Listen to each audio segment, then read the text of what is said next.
Hello there everybody, this is the Thecollector75.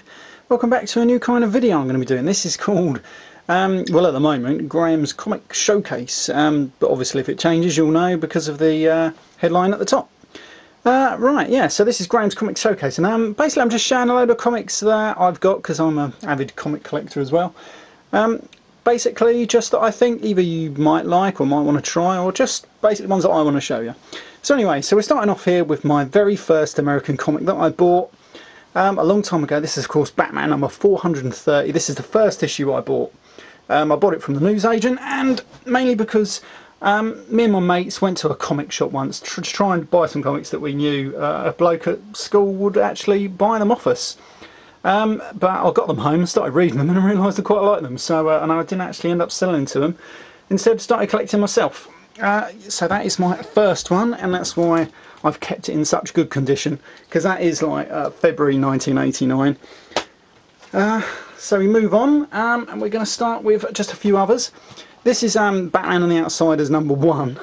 I got this mainly, actually bought this one off eBay the other day, but I got this one. Well, I started sort of reading the back issues from my local comic shop because I had a load and I was just buying old comics. So I got this one just to go with my other collection. This is the oldest Batman comic I've got. This is Batman number 181. I don't know how much it's worth, but it's in very good condition. But it's I think it's 1966. And so we move on. We've got some other Batman comics that I actually just bought off eBay the other day. I got these for about 20 quid. They are, I believe they're Batman number 352 to 357, which is just here. Let me move these on a bit. This is the first appearance of Jason Todd, though blink and you'll miss him. But yeah, they cost me 20 quid. I'm trying to get the post-Crisis on Infinite Earths first appearance of Jason Todd, but not having a lot of luck there. A lot of these comics I believed were going to be worth loads and loads of money back then, but these days they're worth fuck all.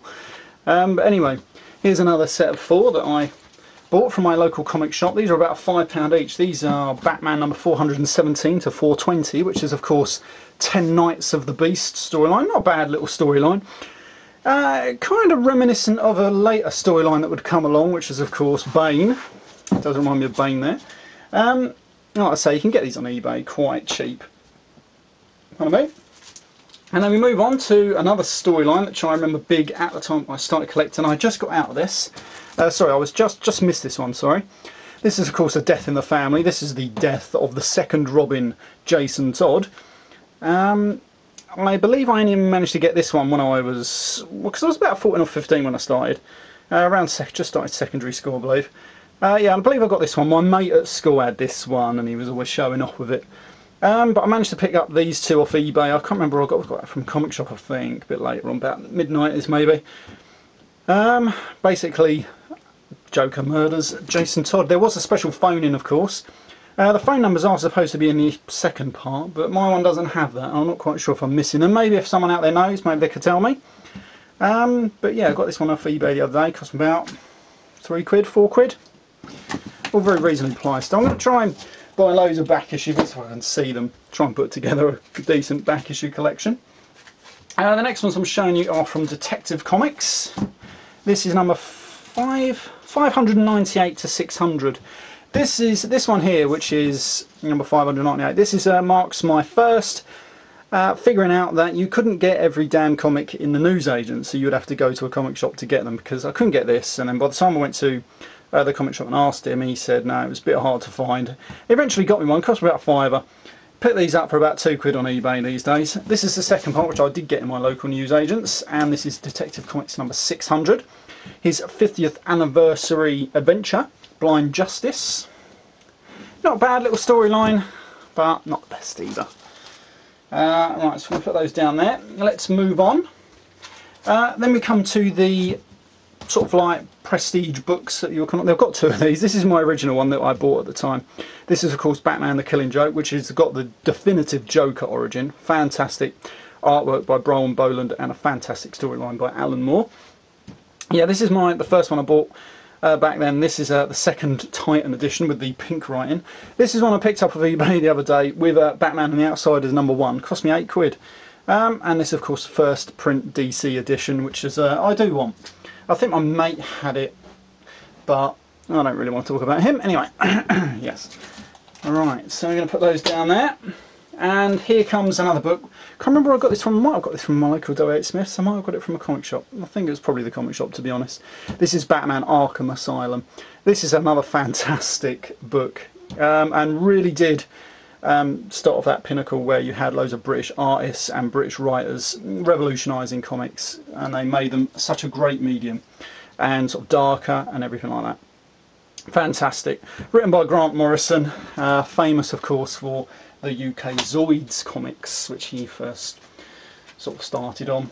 And then we're going to come to a few other comics. This is from Batman Knightfall. We're going to start here with a part 1. This one here. Oh no, it's not.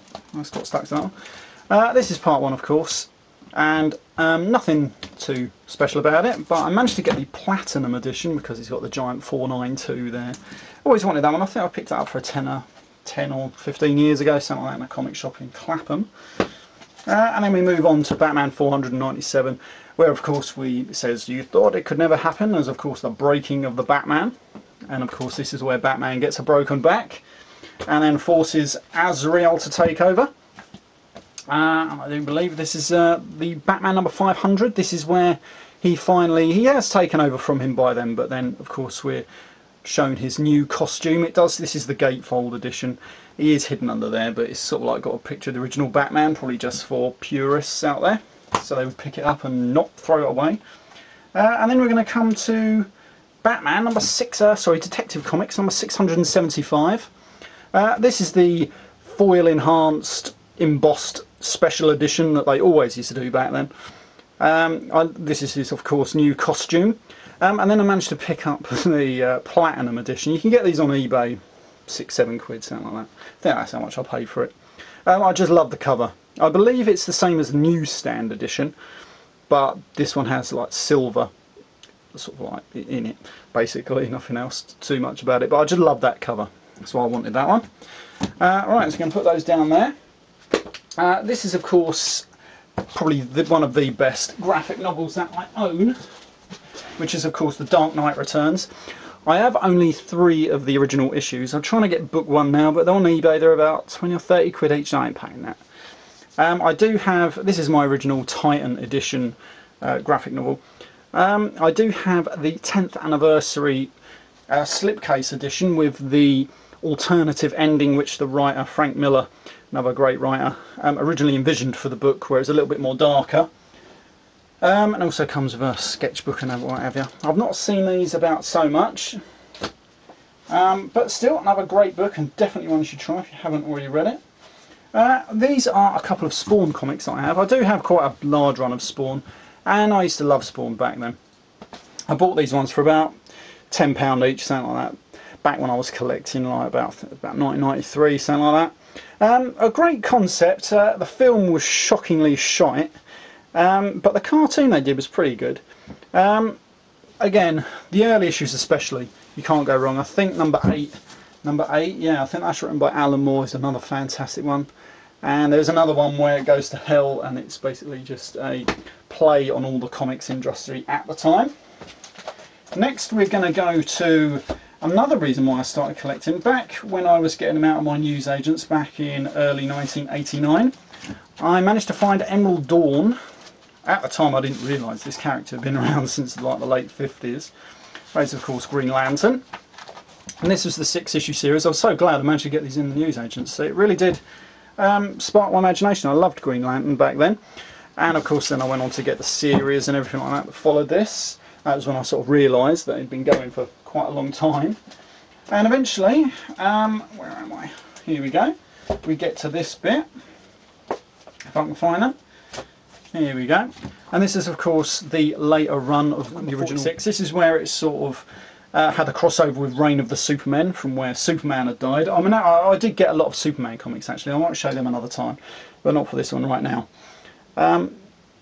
This is where of course Coast City was destroyed and it sent Hal Jordan over the edge. And of course there's the issue number 47, that was just it. It was just like a final team up with his mate Green Arrow before we went into the Emerald Twilight storyline. I couldn't manage to find this one. too much, mainly because I didn't have him. What's the word? I didn't have. Well, I just sort of used to pick them up as I saw them in the comic shops and everything like that. I used to go to Forbidden Planet in London quite a lot, but I never managed to get that one, which is a damn shame. I found that one in my local newsagents, which I'd picked up. Funnily enough, I believe with number 46, which I couldn't find as well, I actually was getting a bit bored with Green Lanterns, so I was going to stop getting it, and I didn't know what they were going to do, which is, of course, basically have him go over the edge and become the villain of his own book, which happened with number 50, where he killed some of his friends and killed Sinestro and destroyed all the core, and basically just absorbed all the Green Lantern energy for himself, believing that the universe, there was something wrong with the universe and he was going to set it all right. I do have the fallout from this, which was basically called Emerald Fallout, which happened in the Guy Gardner Warrior comic. I was going to show that one, but I can't find it. It's in my loft somewhere. And of course, after that, we have this, which was 0 Hour. I loved 0 Hour at the time. It was supposed to be at the time the original, well, sort of like a can't think of the word, a sequel to Crisis on Infinite Earths. This was Crisis in Time. This was supposed to reset some of the inconsistencies and contradictions and stuff like that that was appearing around then, with people supposedly going places and then suddenly contradicting another few issues later, where you had different writers and they of course didn't realise what other people were doing and stuff like that. So it was basically going to just have one definitive basically timeline, whereas Crisis on Infinite Earths got rid of all Earth 1 and Earth 2 and Earth 3 and so on, from the Golden Age and Silver Age. This just basically got rid of a load of storylines, set it in one sort of thing. I believe they're redoing that again now with Flashpoint. I haven't read Flashpoint, so I don't really know, but I know they're renumbering all the bloody comics, so I assume something like that's happened. Anyway, with this 0 Hour Crisis in Time, the actual series ran backwards because it was supposed to be sort of like basically a crisis in time, so it was quite funny. It was all going backwards, and as you can see, as the covers went on, there was like a big entropy fissure, whatever you call it, exploding in the background, eventually enveloping everything, wiping out all time. And then of course it was reset. Green Lantern, well, Hal Jordan was revealed as the big villain of the piece, trying to rewrite entire histories and everything like that, where everything bad that's ever happened wouldn't happen and stuff like that. I believe the new Green Lantern, which was Kyle Rayner, stopped him right at the end or something like that, along with Superman and everybody else. Yeah, so that has been my first comics showcase. I'm going to try, and if it's popular and people want to see more of what I've got, maybe I can do more. This video was actually inspired to me. I saw Dodie 1984 as one of his random things that he owns, and I believe he did show Arkham Asylum, and it gave me an idea to do it. Plus I've been watching a few other comic sort of videos. Will Jack 02's ones I've been watching.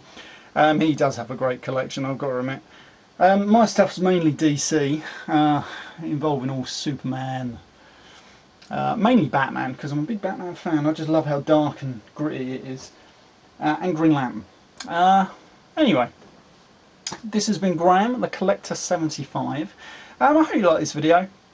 Anyway, I'll see you all next time. Bye for now.